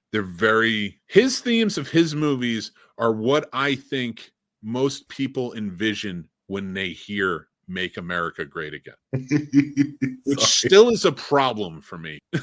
Which I mean, he was Dirty Harry, but so does that mean that they're bad? But like Juror Number 2, I liked that movie last year. It was one of my favorites of last year. It was in my top 10 of 2024. It was a really well done movie. But then you get things like American Sniper. You get things like Gran Torino. Again, okay films. They're fine films. They're not $1 Million Baby, which is probably one of his better ones. Really? Oh, well, you said one of his better ones. Okay. One of his better ones. Yeah. I mean, his earlier directing, well, I shouldn't say his earlier because stuff in the 80s, dog shit. But I like In the Line of Fire. Stuff like that. Like the 90s into the 2000s, I thought he did a really good job. And then like he did Hereafter. And from there, it was like, okay. Like he did a Richard Jewell movie. Did I need a Richard Jewell movie? No. Yes? No. Do you really needed a Richard Jewell movie? If anything good came from that movie, I didn't even know who Richard Jewell was until I watched that movie. Then I was like, oh, I just never. If anything good came in that movie, it's that Paul Walter Hauser, who's a fine actor, and he's a big dude who probably wouldn't get roles just based on his look normally. And I'm not saying that against him, but that was Hollywood for the longest time. But somebody gave this guy a chance, and he kills it in every role he does. And I appreciate that. I appreciate the fat guy power out there. As a fat guy, I appreciate you, Paul Walter Hauser. Please don't be like a bad person. Please don't end up like having scandals. From what I understand, that guy went out and he became a wrestler after he became famous. So I appreciate it. He seems like a geek. I love Paul Walter Hauser. He played Richard Jewell, so go see it for that reason. Anyway, I'm talking over the great Howard Hawks. Rio Bravo. He directed a great movie called Red River. I love His Girl Friday, Bringing Up Baby. Some of the very early romantic comedies that were fantastic with like Katharine Hepburn. If you guys haven't had a chance to see those movies, to me, this is a no-brainer. Howard Hawks goes ahead. Ooh. Howard Hawks, I think, is one of the finest filmmakers ever, and I think he's one of the most underrated from cinephiles. I think he was overshadowed by like John Ford, who is another who on this list I would be surprised if he doesn't end up in the final four personally. But Howard Hawks was up there and was making movies just as good. Maybe not in scope, maybe not in the way it looks and stuff like that, but he was making really good character pieces, good stories, and they made him look good. So I know you guys are probably going to go with Eastwood. Yeah, but I want to Mystic River just alone. I'm sorry, Mystic River was great. I loved Mystic River. Don't shake your head at me. And then I just recently watched Flags of Our Fathers. I did love that movie. Yeah, those two movies though. I didn't like Flags of Our Fathers. It was fine. It was okay. Actually, the one guy in it, Adam Beach, reminds me of you. Oh God, face wise, like you guys, I don't know what it is. Like you guys sort of like look similar in facial. I don't know. It might be my dad. If Sturdy's not my dad, he might be my dad. Or no, Dan's my dad. Shit, Dan's your dad does. He's in Florida without me. Jerk. He's in Florida without me. They didn't invite me. It's probably for the best. Nobody wants me around. I'm not that fun. So they're not even watching this right now. They're watching Joe Bob. Are they really? Yeah. Bums. You're a bum, Dan. No. You're not a bum. All of them are good guys, so I appreciate it. Now, with that, I will say, though, Howard Hawks, like we were talking about, like Flags of Our Father. Like, I didn't love that movie so much. I really love Letters to You. And I think, like, when he's out of his wheelhouse, you get films like that. He doesn't go out of his wheelhouse too much. It's like he hears something, he's like, I'm going to make a movie about it from the Eastwood perspective. I assume that's what he sounds like whenever he talks. But I do love Clint Eastwood, but I got to go Howard Hawks. So you vote Clint Eastwood. Sturdy, you're the tiebreaker. What do you got? Howard Hawks. Okay. Is it because Eastwood likes to talk to chairs that have nobody in them? No, it's because his movie that he made in 1951, Mick. Yeah. You know what movie it is. Which one? I can't think of the title off the top of my head. I just freaking seen it, but I know I really enjoyed that movie. Hold on. And I would watch that again over Gran Torino, let's say. I did enjoy that one. I remember seeing that back in the day. Who directed? What did he direct? Yeah, he was born in 1896. Jesus. 1951. Oh, The Thing from Another World. That's right. He did direct that. Yep. So horror director. There you go. So at least the horror director went.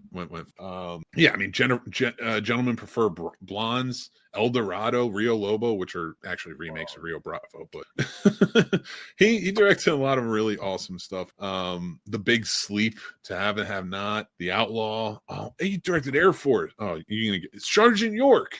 Great movie. This dude, Paul, you're just wrong and all. 100%. No, I'm just. This is going to be an interesting one. Rob Reiner versus Steven Soderbergh. Now, Rob Reiner, Princess Bride, A Few Good Men, movies like that. Then you have Steven Soderbergh, Traffic, Ocean's 11. He had 2 movies come out this year with Presence and Black Bag. I thought were very good. He does more subtly toned movies that actually have very ambitious plots. Like Presence was a ghost story told from the POV of a ghost. It almost feels experimental. Black Bag is a spy movie where you never leave MI6. You only stay in like their lives, like these spies' lives that all work together to see who one of the leaks are. So it's interesting. It's very subtle and subtle takes on like what should be perceived as bigger stories. So I always liked him a lot. If I had to choose, you know what? I'm going to tell a little story here. Oh, I was in film school. Yep. I like Steven Spielberg a lot. If you go back and listen to my reviews, I like his movies. I recommend. Here's where I'm going to go with Rob Reiner. I was in film school, and I'm still a bitter little prick about this. I forget what it was. I was kind of annoyed. I was having a bad time at that point. I forget what it was. It was something innocuous. I went to see a movie by myself. I would do that. It always made me feel good.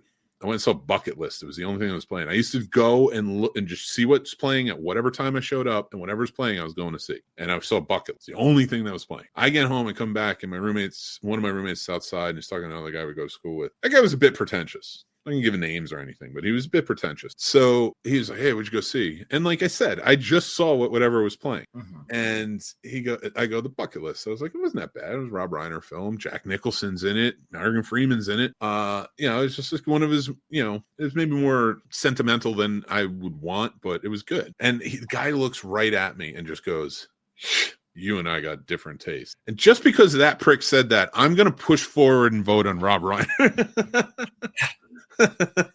Out of spite. I try not to hold a grudge, but on that one, I'm going to hold. But anyway, what do you say? This one's tough because I love Stand By Me. Like, man, it's tough. It's really tough. Yeah. I ended up going with Steven just because of the Oceans trilogy, Contagion, and I really loved No Sudden Move. Okay. So I got to go with Mr. Soderbergh. All right. What do you got for me, Sturdy? Misery, Stand By Me, The Princess Bride. That's my answer. Okay. All right. And honestly, both great arguments. You guys put up better arguments than I did. All I said was this guy said something and I got mad. I mean, if Nicolas Cage was the director, I'm automatically never picking him, so I get it. That's fair. That's so sad, Sturdy. I just don't like him. I like Nicolas Cage.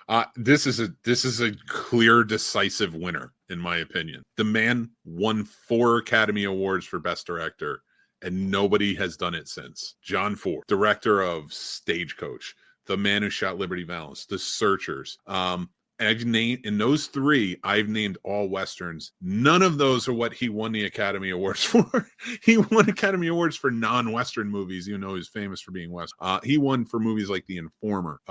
He won for movies like How Green Was My Valley, the Quiet Man. he made so many truly brilliant, amazing movies, and he was one of the pioneers during the silent era of ushering in what filmmaking was to be. So I would be hard pressed to push him out right now. In fact, I'd argue it. I might even I didn't even think of a veto power, but I might even put in a veto power if you two vote for Michael Powell. Nothing against the man. I like Michael Powell, The Red Shoes. What else do you direct? Oh, Black Narcissist, Peeping Tom. Great horror film you guys would love. Michael Powell is a great filmmaker, but John Ford. Yeah. That was the one. That was the one where I was like, I don't know. Peeping Tom was a fun movie. I'm thinking Peeping Tom. That was a fun movie. Yeah. I remember doing that last year for my TikTok stuff for the Black and Whites. That was one of the movies that was on there. Next up, we got Denis Villeneuve. I never say his name right, and I always apologize for that.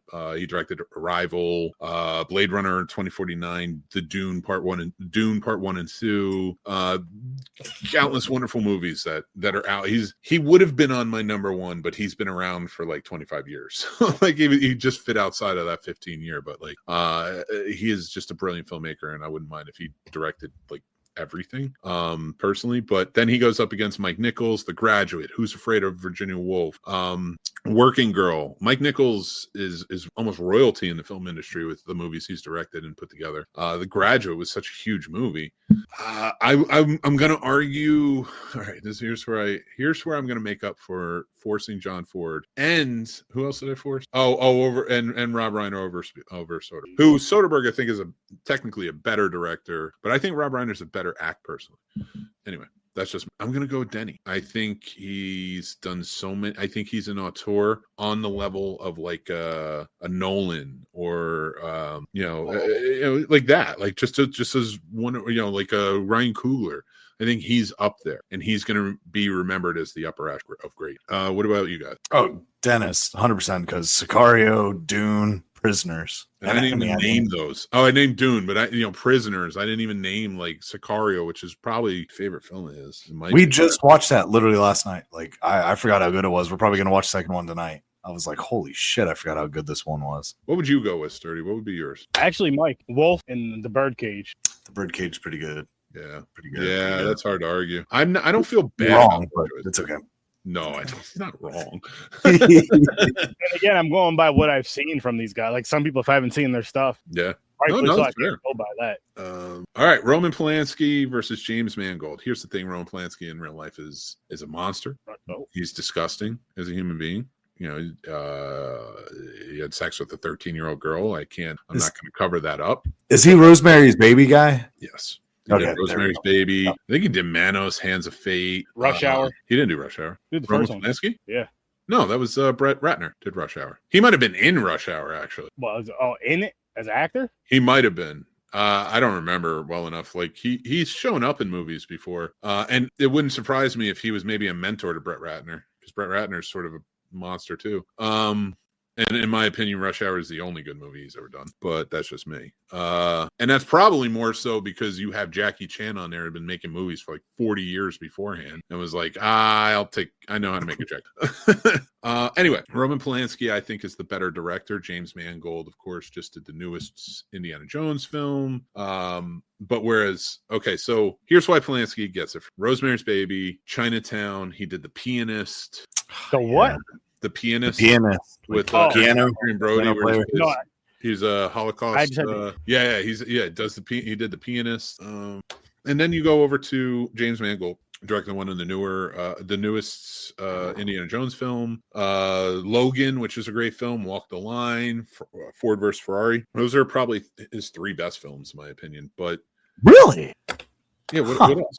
I was going to say 310 to Yuma, Night and Day. Those movies? Mm-hmm. Like Logan? Yeah, I said, 310 to Yuma, Night and Day, and Identity. I'm not mad at Identity. I loved Identity. God bless. All good films, and like I don't take anything away, and show how good of a filmmaker he is and a director. The only thing I would take away from that is it's like these movies, like Walk the Line. Yeah. That was an upper echelon movie. Like that was an Academy movie. And that was an Academy movie that actually deserved it, where they usually give out some that don't. I don't know. You named some good ones though. I like that. But I might have to go just Chinatown alone. Right. Polanski. Well, it's hard because you just brought up how much of a monster he is, and I'm like, yeah, he is a piece of shit.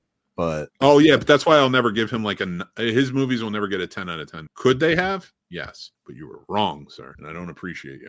So I say Polanski, you say Potato. What do we say together? What do you got for Sturdy? Who do you think? Well, I agree with you guys on this one. We're both what? You're the tiebreaker.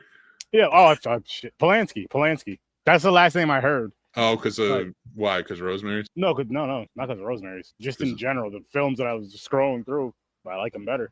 Fair, but that's a good one. And your argument is pretty good with that. Identity almost swayed me. I love that movie. That is a great movie. It's hard to argue. It's such an underrated. This is a good one. Michael Mann and George Miller. No. Stay the same. Stay where you are. Go back. There we go. So for anybody who doesn't know, George Miller directed Mad Max. He directed all the Mad Maxes except I don't know if he directed the last Furiosa. He probably did, but I have to double check it. He directed the Mad Max worlds and Babe Pig in the City. Tons of others too. Go check him out. He's an Australian film. And then of course we have him up against Michael Mann, who did Heat. Oh God, what else has he done? Michael Mann did The Insider, Collateral, with Jamie Foxx and Tom Cruise. I might go Mann. Smokey and the Bandit. Who directed that? The gentleman you're talking about now. No, Hal. I thought it was Hal Ashby directed Smokey and the Bandit. He's on the list. Was he in it? 1977, Smokey and the Bandit. Is he an I actor? think you're on the wrong list. Oh, listen, I'm just going to Michael Mann movies. No, there might be a different George Miller. Oh, Michael Mann? No, he might have worked on it. He never directed. He was too young for that. Oh, Hal Needham, not Hagel. I'm gonna go Michael Mann. Heat alone. What do you got? I went George Miller because of the Twilight Zone movie and Witches of Eastwick. Okay. All right. Well, you're a horror guy. And on top of Mad Max, just not trying to name all of the same movie, but I love all the Mad Max movies except for the last one. Yeah. What do you got for me, Sturdy Bird? I'm gonna go Michael Mann. Man, I'm surprised you didn't say it for The Keep. Another horror movie. It was okay. I really enjoyed Ali when I seen that. Oh yeah, he did a great job with Ali. I mean, Heat alone for me is a phenomenal, man. That might even be a top 20 movie. George Miller's a great director though, and deserves those. Jean-Luc Godard. All right, French New Wave. If you don't know him, Jean-Luc Godard, Alphaville, Breathless, Weekend.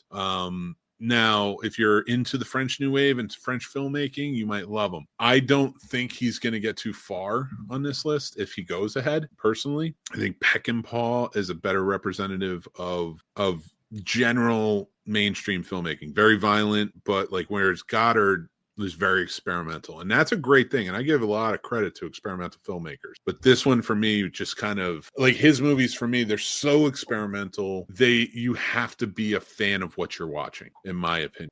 If you're a cinephile, I think you really enjoy him. If you're just a passive movie fan, I don't know that you're going to be too much into it, but I do think you'd be into anything Peckinpah has done. Straw Dogs, The Wild Bunch, Convoy. What else does he do? He did so many freaking movies. What we got? Wild Bunch, Straw Dogs, Pat Garrett and Billy the Kid. He's done tons of stuff. It's mostly very violent, and it was a way for him to sort of show a different countercultural side of America, really, and the more violent, built in blood sort of America. I love Peckinpah. I thought he was great, but he was a hard-nosed dude. What do you say, Paul? I say Peckinpah because I really love Invasion of the Body Snatchers and The Deadly Companions. Oh, solid flick. How about you, Sturdy? I'm just gonna go with your guys' pick for this one. Yeah, I think great pick. Again, Jean-Luc Godard, if you're a cinephile, might be right up your alley. I like him. I like his films. I like the experimentation that he did with them, especially for the time. But overall, I know who's winning this one. Oh. But before we get there, you got to go Darren Aronofsky. You know who's winning this one? Darren Aronofsky and Bong Joon-ho. I'll be with Bong Joon-ho. Really? Okay. I like Aronofsky, but I think he has more misses than he has hits. I don't think he does anything that truly blows us away. He's done movies like Requiem for a Dream, which is interesting, and it's a good perspective on drug use. But I think it's groundbreaking for an independent film, which it was. But I don't think it's a groundbreaking film. That's why it's a word of mouth film. That's why it became this. Oh, you got to check this out. Black Swan, great movie. But again, another one, that's one of his best. The Wrestler is one of his best. Mother, that's a hard direction the other way. The Whale, though. He did The Whale. which is a good movie, but comparatively to like Black Swan or The Wrestler, it's more on the level of like of like a Requiem for a Dream. Maybe not even, because it doesn't have the interest of the drug usage and all the different perspectives. I have to go Bong Joon-ho. I said it, Mickey 17. He's one of my top new directors now. He also did Parasite. What else? Parasite. I think I have a list. And The Host. The Host is a great movie. So that's horror for you. They both did sort of horror. What do you say, Paul? I got to go with Darren for The Fountain and Requiem for a Dream. And the Fighter. I forgot about that one. Oh, I mean, listen, I won't be upset if he goes ahead. Bong Joon-ho for me. Sturdy of the tiebreaker we got. I guess Bonju. Are you just going with mine, or are you going? Yeah, he's just going with Mick every time. He's like, okay. You're going with me. You can't go with me every time. Some of them I'm literally just picking whoever for some. Okay. I haven't seen their things. Well, you lost this one, Paul, only because of Sturdy's. Or enough of their things. No, I'm down with it. Listen, like that's how we used to play this back in the day. That was the rule. Didn't matter if you got a third person. If tiebreaker always went to whatever the third person said. So I love it, and it's going to give us an interesting list. We're almost there. Do we have to debate this next one? Because do we really have to debate this next one? That's what I'm asking. I'm asking you. You're the wild card tonight, not me. No, I'm the wild. No, Sturdy's the wild card. I mean, it's gonna be Kubrick for me, and I think I know it's Kubrick for you. Sturdy, 100%. What do you say? Yep. I will give credit to Oliver Stone. Oliver Stone directed films such as Platoon, Born on the 4th of July, JFK, World Trade Center. He did a lot of films. He's a good filmmaker. I don't think he's as great as people give him credit for. He did Wall Street, things like that. So he's interesting. He tells interesting stories about very conspiracy-based things, or his stance on a lot of things. So I got to go with Kubrick, whose scope was just brilliant and amazing. Of course, 2001, Clockwork Orange, The Shining. I mean, I can go on forever, but he's one of the best filmmakers of all time. The Shining is another movie for me, like Jaws, where I can only watch that every few years. It's not something I can watch a lot, and probably even less than Jaws. It's crazy. I have to watch that a lot. It's a brilliant film, in my opinion. I watch the Shining the older I get. Watch it like once a month, Sturdy, if not more. I enjoy it. That's a lot. If I watch it too much, I'll get bored. So I have to watch it like every few years. That's interesting. I like that though. Yeah, me too. Kind of the same with Jaws. I'm just like, I appreciate it more. So you just kind of maybe as you get older or whatever. I don't know what it is. I can't like that's not something. I know you guys say you watch both of those films a lot. I can't. That's fair. Stanley Kubrick it is then. Right, we're good. Mm-hmm. All right, did I put it over there already? Oh yeah, I did. All right, good. I thought. All right, Billy Wilder versus Martin Scorsese. Come on. Before we say anything. Be serious. Billy Wilder directed Some Like It Hot, Sunset Boulevard, The Apartment, Double Indemnity. I could go on. Before I do, he's going up against Martin Scorsese, Taxi Driver, Goodfellas, Mean Streets, Raging Bull. Another one I can go on. Before I choose, what say you, Paul? I mean, I already love all of his mafia type movies, so it was probably a sad decision. But I just recently watched a deep dive into Shutter Island, and it gave me a huge appreciation for everything he kind of put in that film for like symbolizing, fire meant this, or this was symbolizing that, like just a deeper dive that I just didn't see that was completely there, and it made complete sense. And I was like, wow, like kind of Kubrick-esque, and how his mind works, and a movie I've seen hundreds of times that I've never thought of that way. I got to watch, and it was almost like watching it for the first time again. So 100% for that. All right, Scorsese. What about you, Sturdy? What would you choose? Oh, definitely Scorsese, hands down. All right. The reason I made you two go first because I knew it was going to be Scorsese. I'm choosing Billy Wilder, but I'm going to take a moment and I'm going to argue for Billy Wilder, and I'm going to see if I can sway one or two of your votes. Billy Wilder is arguably one of the greatest directors of all time. I talked up John Ford like it was a no-brainer early. I think Billy Wilder is on the same level as Billy Wilder was putting out movies that even more so because John Ford did have a niche. Again, he did outside of Westerns plenty of times. We've seen it, but his were still steeped in the same myth and lore and vibe that the Westerns held. The same like sort of mythos that he's trying to put forth about America and things like that. Whereas Billy Wilder was almost telling a different tale, a more contemporary view of current society that he was living in and how it looked, how it shined on people. Sunset Boulevard is one of the best movies ever made, often compared to a film noir, and I do think that it does fit within that realm, almost adjacent, but it is one of the greatest dramas and also one of the greatest mysteries. It's a fantastic movie. If people haven't seen, or thrillers, I should say, that may be more than mysteries, but it is truly just a brilliant film. And Billy Wilder and Double Indemnity is the best. Arguably, I could say Third Man maybe is first sometimes, but I go back and forth between Double Indemnity. The Third Man is the greatest film noir of all time. Billy Wilder has put out so many movies. If you have not had a chance to check out a Billy Wilder movie, I've only said 3. I'm going to give you some more right now, and just to show you how influential this man was. Some Like It Hot, Sunset Boulevard, The Apartment, I said, Double Indemnity, Sabrina, Witness for the Prosecution, brilliant film. The 7-Year Itch, The Lost Weekend, which, Paul, you would love that. And that's not being like, it's just a brilliant film. I think you'd really love it. Ace in the Hole, The Front Page, Stalag 17, Fortune Cookie. I believe he did The Odd Couple too. I have to double check that, but he worked a lot with different people. I realize I'm arguing a lot for this man, but I think he deserves it. That's me personally. But you guys did choose Martin Scorsese, so if I haven't swayed any votes, tell me now and I'll move them. Nah. Sorry.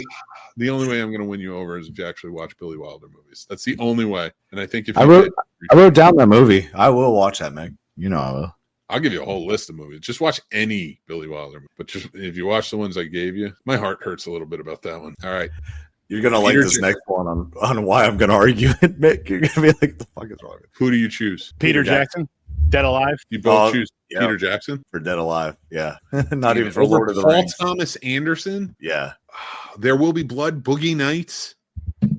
There was a lot of blood in Dead Alive. Yeah. They didn't have to tell us. I can't believe. Meet the Feebles? I can't believe that. He did Meet the Feebles too? Oh, Are you Peter kidding Jackson. me? Peter Are you Jackson kidding me? No, I'm being dead serious. That's all right. I love Meet the Feebles. I'm sorry, man. You know what? Puppets, Mick. I'm sorry. Look, they get me. I get them. Puppets. Over this is the greatest directors of all time bracket. And and here's the thing. I'm not saying you're wrong to choose Peter Jackson over Paul Thomas Anderson. Lord of the Rings, King Kong, The Frighteners. Oh, The Frighteners, yeah. Brilliant films. You went with his 3 like slosh films, which don't get me wrong, as a genre fan and horror fan, I love them. Here's why we did it, Mick. Because you love horror. That's it. That's not it. That's not the only reason you why. didn't even mention Lord of the Rings. I've never seen it, but we've also seen the growth. We know the popularity myself of Lord of the Rings. We are going to eventually review it on Popcorn and Pints. What? But you haven't seen Lord of the Rings? That blows my mind. The very first time I went to go see it in theaters with my older brother, I fell asleep. I was bored, but I'm going to try again. You need to watch Dead Alive, the though. director's cut. That's going to be so much longer. It is, but they're so great. Oh, my God. Nah. I'm not mad. I'm not offended that you guys picked Peter Jackson. I'm offended you picked Peter Jackson for not like the monumental scope directing movies he's directed. I should say that's to other people. We're going with what we really, really enjoyed. I hate you guys. See, yeah. So, Paul, your sturdy is only for you argument doesn't exist. Sturdy's in it for himself. You chose this. I'm just glad you've seen Meet the Feebles. I'm not gonna lie. I didn't know you saw that. We reviewed that on Popcorn and Pints. That one and I can't think of it. It was another one with puppets in it that was hilarious. Like, oh my Happy Time Murders. Yes, I fucking love that shit. The puppets, man. That movie had me. The trailer alone had me beating my chest. I'm not doing this. I will kick you both off of my director's bracket right now. If we start talking about Meet the Feeble, I'm still sore. Sore on that one. And again, I'm not sore that Peter Jackson went ahead. I'm sorry that you argued for Peter Jackson over Paul Thomas Anderson using Meet the Feebles. Mick, you being such a film lover, you should love our deep dive into why we chose the films we chose. A lot of people are just going to pick the surface stuff, the Hollywood stuff. No, we dove deep. We dug in the crates. I didn't pick the King Kong, but no, but there's more Lord of the Rings. And I Lord said of the Rings. Frighteners. Yeah, I don't but think this people next bracket's fair. The next bracket. Oh, I know who you're gonna pick too. Oh, I know who you two are gonna pick. I don't think you do. Okay, I hope I'm wrong. Do you want me to go I first? I might first off. I'm going to give the name. I'm going to name the movies each director has directed. Of course, we know M. Night Shyamalan, The Sixth Sense, Unbreakable, Lady in the Water, tons of movies. Still has movies coming out. He's great. Good on him. Then you have Francis Ford Coppola, The Godfather, Apocalypse Now, The Conversation, The Godfather Part 2, Bram Stoker's Dracula. I'm trying to appeal to my base here. I can't not go with Francis Ford Coppola. Yes, Metropolis sucked. Yes, Twix sucked. Yes, Jack sucked. But he made some monumental films that are on scope. And The Godfather, in my opinion, is the greatest film ever made. I'm not disagreeing. I agree with you. Okay. And American Graffiti. I love both those. There you go. Well, I think that was George Lucas, wasn't it? I thought that was him. No, Coppola, I think, produced it for Lucas, but Lucas, that was his first film. Because Lucas was Coppola's assistant and learned from Coppola. Yes. And Coppola helped him build up. But yeah, Godfather alone, I mean, that's it. All right. I'm not going to say another tidbit I have about Coppola until after we vote. I'm going Coppola. Paul, what are you going with? Coppola. Sturdy, what do you say? I guess M. Night by default because I've seen this stuff, but a lot of his stuff I actually don't like. Can you argue that Godfather's amazing? I've never seen it. I've never seen the Godfather movie, so I can't. I'm not even going to throw an argument for it. But you've seen Goodfellas? Well, I can see that though. I can see that and like Departed. That's interesting, though. Remember. Can I put together? Do you like mafia movies? I do. But do you like movies about family? It depends on how that family movie is because those can be corny and boring. Best ever made.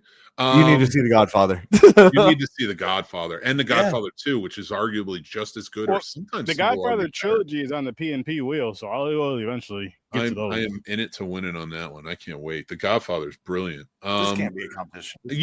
Honestly, like if you were really knowing that though, knowing you directed The Godfather, and at least knowing the impact of The Godfather, would you say against? But again, I can't go by that because, like, say if I go and watch The Godfather and I like M. Night's movies better, I'm gonna pick M. Night more, even though I'm not a big fan of M. Night. He fucking knows that it's Nick Cage's uncle. That's why he didn't choose him. Who? Francis Ford Coppola. Nick Cage's name is Nicholas Coppola.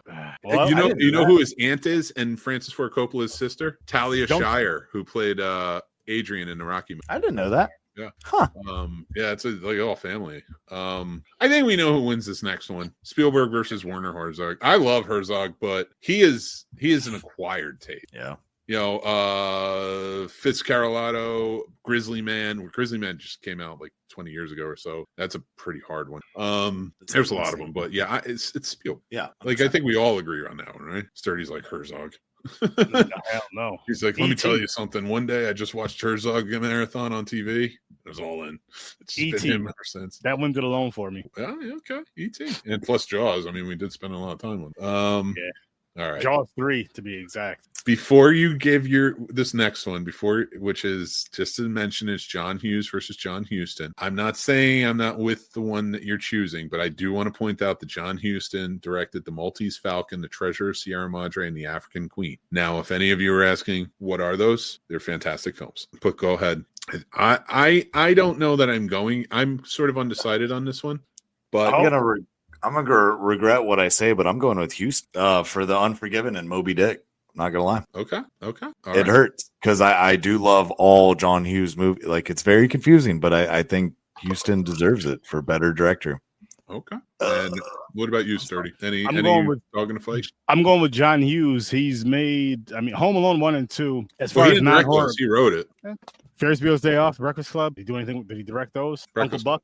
Weird Science. Definitely involved in all of them. If he didn't direct them, he wrote them. That's my winner. All right. Houston, we don't have a problem. You're going forward. I love Hughes, but I love Hughes for the same reason that I love like Lost Boys.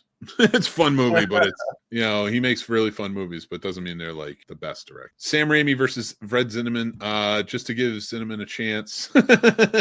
High Noon, From Here to Eternity, and A Man for All Seasons. All Best Picture winners. High Noon maybe not Best Picture winner. I have to double check that. It came out too on Best Picture, but it was it's actually the greatest Western. It's hard to argue against these three movies, having seen them, having known them, knowing who Fred Zinnemann is, but I know what it's going to be. I'm going to be outvoted here. And I'm not upset about it because I love Sam Raimi. Go ahead.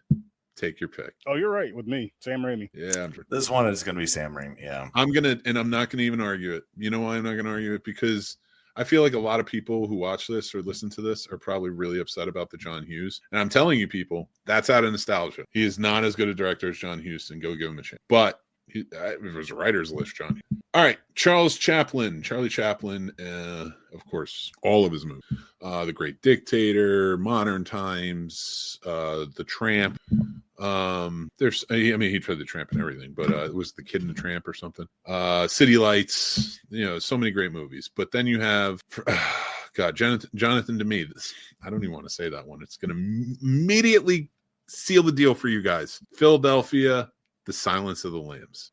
Silence of the Lambs doesn't seal it for me. Oh, the Manchurian Candidate does. I like that one way better than Silence of the Lambs. I think Silence of the Lambs is overrated. It's good, but it's overrated. Okay, all right. What about you, Paul? Oh, I'm going to Charles for The Kid and the Great Dictator. The Kid. I called it The Tramp. It was The Kid. People are gonna get mad at me. I'm gonna go with Jonathan Demme. Fuck. Sorry. Here's why. Charlie Chaplin. Truly amazing. It was a silent error when it comes to acting. His direction was very much product of the times, and he was the one that shined in everyone. And he was also the director. Not that it's not hard work, but he wasn't really directing himself. Okay. Sure. And like I said, he was given the best performances in his movies. So what does that say? Whereas Jonathan Demme, you watch Silence of the Lambs, you have great performances out of it. And that's what I'm judging this one on. It's purely the performances. Philadelphia, it's hard to argue. So I'm going to go with Jonathan Demme on this one. So I think that breaks the tie. Damn. And I want to put together that this is going to be an interesting 32. I'll tell you that much. I'm anxious to see. Yeah, that's what I love about these brackets when we do them. It's like, you never know where it's going to end up. David Lynch versus Tim Burton. This one's kind of tough. One's tough. Burton I get. He just died, but I might have to give it to Burton. I know. Better narratives of his stories. Oh. I like the weird absurdity of David Lynch. I don't love the weird absurdity of David Lynch. He was a good story builder. He was a good world builder too. I'm going to have to go Tim Burton. What do you got for me, Paul? Maybe you could sway me. I really love David Lynch because he is weird. So I love Eraserhead and I really love Wild at Heart. And I do enjoy, I'm not saying it's the better version, but I do enjoy his version of Dune. You're out. That automatically shot the plane out of the sky. I'm surprised. Well, Sturdy's not going to choose Lynch just because Wild at Heart is Nicolas Cage, so he's automatically not choosing that at all. I didn't see that, but I didn't really care for Eraserhead, and then Tim Burton, Batman, my favorite two Batman films of all time. Pee-wee, Big Fish. By far. Yeah. Big Fish is winning it for me. And who didn't want to go to Pee-wee's Playhouse? Actually, he wasn't Pee-wee's Playhouse. Pee-wee's Playhouse was the TV show. Pee-wee's Big Adventure. But Pee-wee's Big Adventure, he wasn't in the same house. Either way. In fact, that thing was a death trap. Did you like Wild at Heart? Yeah, I like Wild Just out of curiosity. Okay. It's weird. Lost Highway is weird. Mulholland Drive is weird. Yeah. And I don't mind that. Eraserhead's weird. Elephant Man is probably his most non-weird movie.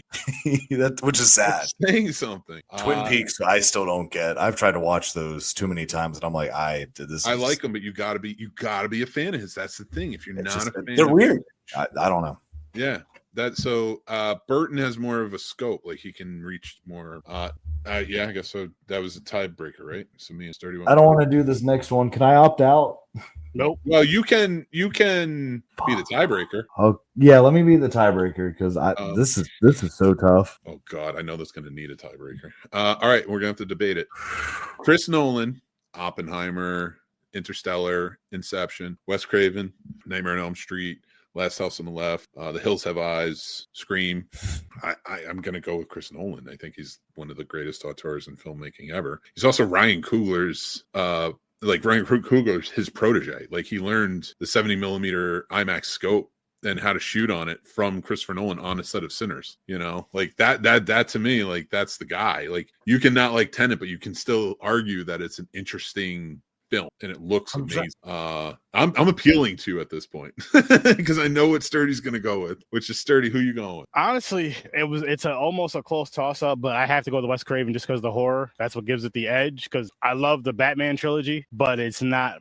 If it was my favorite Batman trilogy, it would win hands down, but it's not. Or my favorite Batman movies, I should say. So I gotta go with the horror because at the same time, I'm more likely to watch a Wes Craven film than I am to watch a Chris Nolan. Okay, all right. Tiebreaker, Paul. Tiebreaker, Paul. It's so tough, but we're going with best director, like best director. Mhm. If I walked out on the street and I was like, Wes Craven, name 3 movies, they might be able to name 1, but Nolan, they could probably name 5 or 6. And I mean, Interstellar, Oppenheimer, Inception, Memento, Prestige is what does it in for me, so it's got to be Nolan. Prestige was just, yeah. Oh, that hurts to say. I hate this. No, like listen, Wes Craven though is in the top 64 directors. Like he deserves. So like remember, like these are like out of all the directors of all time, like pretty solid list, to be on. I wish he had been against Charles Chaplin, because then that would have been so easy to just be like Wes Craven. All right, Milos Forman is One Flew Over the Cuckoo's Nest, Amadeus, Man on the Moon, the Andy Kaufman movie. And then, of course, he is up against the great Brian De Palma, who Carrie, Scarface, Blowout, some of his others. Mission Mars. Don't throw that one out. The Untouchables, Snake Eyes. Untouchables, yeah. That was in North Carolina. Or one scene was shot out here. Yeah, it takes place in Jersey. Yeah, so what say you, Paul? Because I'm leaning towards... I'm not leaning towards anything. What say you? I think I know Sturdy's. Mm-hmm. I got to go with Milos just because I love Man on the Moon and One Flew Over the Cuckoo's Nest. Honestly, those two are great. Okay. What you got for me, Sturdy? I'm going to go with Brian. I've seen his movies. Okay. You haven't seen One Flew Over the Cuckoo's Nest? I think you'd enjoy that shirt. It's hilarious. I mean, it's sad. It's good, but it's hilarious. Oh, it's a good movie though, and it's got one of the greatest, like, scariest villains. Yeah, Nurse Rat. Fuck. Yeah. All right, it's 10:03. We got to get going. So we're at 2 hours because I'm going live soon to play Phasmophobia. All right. So I'm going to go Milos Forman. I like Brian De Palma. I in fact love Brian, but there are instances where he made movies that really kind of just, some of those. Sam Mendes versus Akira Kurosawa. I love Mendes. There's no way that's beating Akira Kurosawa. Seven Samurai alone, plus Ran, Rashomon. It's an impeccable list. What about you, Paul? I have to agree with you on that. Sturdy, what about you? I have no idea. I don't know their filmography. Oh my God, you would love Kurosawa. Poignant films about the samurai for the most part. Not all, of course, but some. Peter Weir versus Sergio Leone. Now, just so everybody's well aware of who they are. All right, so we have. Where are you? Come back to me. Let me see where you are. Peter Weir. So, Dead Poet Society, The Truman Show, Witness. Versus who did I say? Sergio Leone, who is, oh my God, Good and Bad and the Ugly, Once Upon a Time in the West, Once Upon a Time in America, Fistful of Dollars, for a few dollars more. I personally am going to go with Peter Weir. I think Peter Weir is a better director. Dead Poet Society, The Truman Show, fantastic movies. As much as I like Sergio Leone, he's sort of had his wheelhouse, and that's what he stuck with. And those early ones, I think they're great, and I think he was a great auteur on them, but I don't know that they were directed perfectly. I'm gonna say Peter Weir. Sturdy Bird. Any arguments? Nope. All right. The next one is William Friedkin and David Cronenberg. I'm Friedkin. I will always be Friedkin. Directed movies like Sorcerer. Directed The Exorcist. Who else? Pull it up. So, mind over here. Cronenberg was The Fly, Videodrome, History of Violence. There's a ton of movies he does. Scanners. Then, of course, you have William Friedkin, The Exorcist, French Connection, To Live and Die in L.A. I would hard argue for Friedkin. I think Friedkin's the better director, personally. Cronenberg, great body horror guy, but I think he stays in his wheelhouse, too, personally. Wait, is Barry Levinson on here twice? Ruh-roh. Oops. Oh, well. But I'd go with Friedkin, too. Cameron was going to win that anyway. If it was Levinson versus Cameron, I might as well just go again. You're going Freaking too? All right. Yeah. Sturdy, how about you, sir? You're a body horror guy, so I can see. But I do like the body horror movies. I did, but I'll go with the same guy. That's good. I think you'd love William Freaking. All right, Levinson. So I fucked up. What are you going to do? Let's do it. But we had 63 directors on there, and Cameron was going to win this one anyway. What about you guys? Cameron, The Abyss, and Titanic. Hello. Titanic was that T2. T2 is a 10 out of 10 film in my opinion. Titanic was terrible. Cameron did Aliens, right? He did. Or was Aliens, it totally and he did both Terminator films, Avatar's great films. He created. Oh, the last one on the list. Here we go. Sidney Lumet versus Richard Donner. I'm going to call it out now. Sidney Lumet directed 12 Angry Men, Dog Day Afternoon, Network, countless others. Directed The Wiz. There we go. Richard Donner directed Superman, Lethal Weapon, The Goonies. Ooh. This is a big one. What do we got? Richard Donner. Richard Donner for The Toy, The Lost Boys, and then the ones you mentioned too. Donner didn't direct The Lost Boys. He directed not do Lost Boys? He did Goonies. Richard Donner did direct he directed Goonies. Not Lost Boys. Schumacher. Okay. Did he do The Toy? Or am I wrong on that too? Oh shit, he did Radio Flyer? Oh yeah, he wins. Richard Donner? Yeah. Boy, I don't know if 1992. Yeah, Richard Donner did The Toy. Yeah, for sure. Brewster's Millions, another great one. I love that movie. He did all the Lethal Weapons, first two Superman. Well, he got fired from this. The Omen, but it's Sidney Lumet. I'm all right. I mean, you guys picked Donner, so you guys, there's no tie. So Richard Donner is on the final 32 over Sidney Lumet. I'm not going to have a conniption fit. I'm not going to kill myself in any way, shape. Well, I'm not. I shouldn't joke. But theoretically speaking, though, my demeanor and my brain, Sidney Lumet not going forward is a killer. Anyway, that was our director's bracket. We did the first 64 to 32. Next week, you're going to have to tune in to hang out and do from 32 down to 8. And then the final part 3 at the end of the month will be our Elite 8, where we argue that. These are going to get harder. You may not think so. We went through these pretty quick, even though it took a while. And I'm telling you now, they're going to get harder. This 32 is going to be one where we start to argue. Then when we get down to 16, then 8, things like that, you're going to really see sparks fly because you're going to want to know who number 1 is going to be. You're going to want to tune in for that. We had a really good time with this tonight. Thank you guys so much for joining in. Be sure to join back next time, 8 p.m. Eastern next week. Also, a new episode and first episode of Monster Video. You're going to have to come out and check it out with us and Sturdy. He's the hostess with the mostest, horror host for the new generation, and you're going to love him. And first movie up, we're going to watch Curse of the Swamp Monster. But also, before we go, I do have a couple of things to run by you, and I'm going to kick you guys out for a second. Well, actually, I'm just going to make myself big. Here we go. Everybody, it's time for the next movie pick from 1993, Jurassic Park. That's right. We're doing blockbusters this month. Every one of our classic film reviews is going to be on our blockbuster movies. This week we did Razor Lost Ark. The week before we did Jaws. Next week is Jurassic Park. Make sure to look out for that on our classic film reviews, where we go a little bit behind the scenes and talk about some of the inner workings of Jurassic Park. And also I share my review movie. I want to say thank you guys for joining in and hanging out with that. But also, if you like, go and check out our Does It Suck for the week. We did Jaws 3. All right. But now it's time for Film Definitions with Mick, a new segment we have on the show where I take an old book that I had from college and I pick out a random film fact or definition to share with you. Expanded cinema. Contemporary experimental films that employ such modern technology as the computer, laser, holograph, and synthesizer. When was this book written? Gene Youngblood is in his book Expanded Cinema 1970 claims that such films must be seen as part of our environment and as a means of expanding our consciousness of contemporary existence. That is your definition for this week of expanded cinema. I want to say thank you to my wonderful guest, Sir Sturdy. Thank you to my co-host, Paul, who was here throughout. We did this. We got it down to 32. We'll be back next week. Paul, you got anything you want to say before we leave? Hey, we all made it through the 4th. We all got 10 fingers, so congratulations, gentlemen. Keep watching, keep listening, keep enjoying the magic of movies. Leave us your comments. Tell us where we're wrong. Tell me when I'm wrong. A lot. Debate us. Come up with your own brackets. I'd love to hear some of y'all's brackets against each other, or different directors you want to put against each other. So just leave them in the comments or send us messages on our Discord or anything like that. Hard to argue. Thank Very you. hard Thank to you argue. again, my friend. And I want to say, go check out our good buddy Sturdy's channel, Sturdovision channel. It's your one-stop shop for all things horror and everything in between. Right.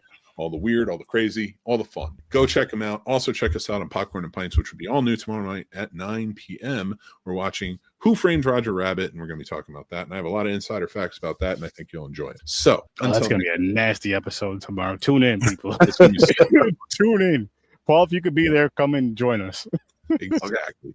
But we're going to get going because Sturdy and I are going to be going live playing Phasmophobia because we have a challenge tomorrow night. We're going to be doing their weekly challenge, and it gets pretty scary and pretty hard. And I hope you guys can come in and watch it and hang out with us and have a good old time. But we're going to get ready to start practicing and do some things with that. Paul, maybe if you can join in, please feel free. But until next time, everybody, I want to say thank you to my friends here for being a part of it. Thank you to all of you for watching, listening, and supporting the Scene Snobs. Be back next week. Make sure to follow for more, subscribe for more, and I will talk to you guys very, very soon. Take care, everybody.